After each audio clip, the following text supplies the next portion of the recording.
নমস্কার, আশা করি সকলে ভালো আছেন। টিনার রান্নাঘরে আপনাদের সব্বাইকে স্বাগত। বাড়ির সব্বাইকে জিজ্ঞেস করাতেই বলল সকালবেলায় ঘুগনি খাবে। আমারও ইচ্ছে করলো, তাই আমি সারা রাত হলুদ মটর আর সবুজ মটর ভিজিয়ে দিয়েছিলাম।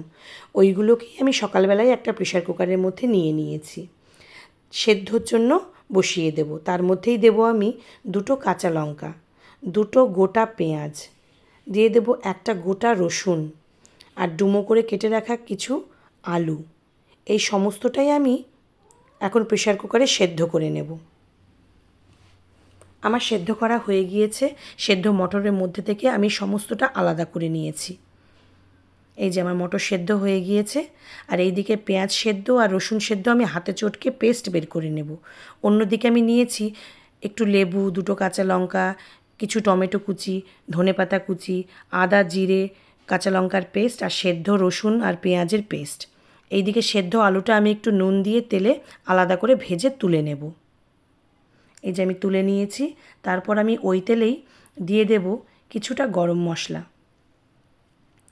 দিয়ে দেব ফোড়ন হিসেবে গোটা জিরে, তারপর দিয়ে দেব 2টো কাঁচা লঙ্কা, তারপর আমি কিছুটা টমেটো কুচি করে রেখেছিলাম সেইটা দিয়ে দেব। টমেটোটা মজে গেলেই আমি দিয়ে দেব 1 চামচ জিরে গুঁড়ো, 1 চামচ ধনে গুঁড়ো, 1 চামচ কাশ্মীরি লঙ্কার গুঁড়ো। মশলাগুলো যেন পুড়ে না যায় সেই জন্য আমি একটু জল দিয়ে ওগুলোকে কষিয়ে নেব। তারপরেই ওর মধ্যে আমি দিয়ে দেব সেদ্ধ পেঁয়াজের পেস্ট, তারপরে রসুনের পেস্টটাও আমি দিয়ে দেব। একটু হালকা হাতে নেড়ে ওর মধ্যে আমি দিয়ে দেব স্বাদ মতো নুন, 1 চামচ মতো হলুদ, একটু হালকা মিষ্টি আসবে সেই জন্য আমি দিয়ে দেব একটু চিনি। তারপর জল দিয়ে আবারও মশলাটাকে আমি ভালোভাবে কষিয়ে নেব। তারপর আমি ওর মধ্যেই দিয়ে দেব সেদ্ধ করে ভেজে রাখা আলু, আর সেদ্ধ করে যে মটরটা আমি রেখেছিলাম সেটাও দিয়ে দেব। এই যে দেখুন আমার সমস্ত কিছু একসঙ্গে দিয়ে আমি এইভাবে ফুটিয়ে নিচ্ছি। আমার প্রায় রান্নাটা হয়ে এসেছে। আমি এর মধ্যেই দিয়ে দেব অল্প একটু গরম মশলার গুঁড়ো। তারপরে আমি যে লেবুটা রেখেছিলাম সেই লেবুটা চিপে দিয়ে দেব। আমার ঘুগনিতে টক টক খুব ভালো লাগে। তারপরে দিয়ে দেব ধনেপাতা কুচি,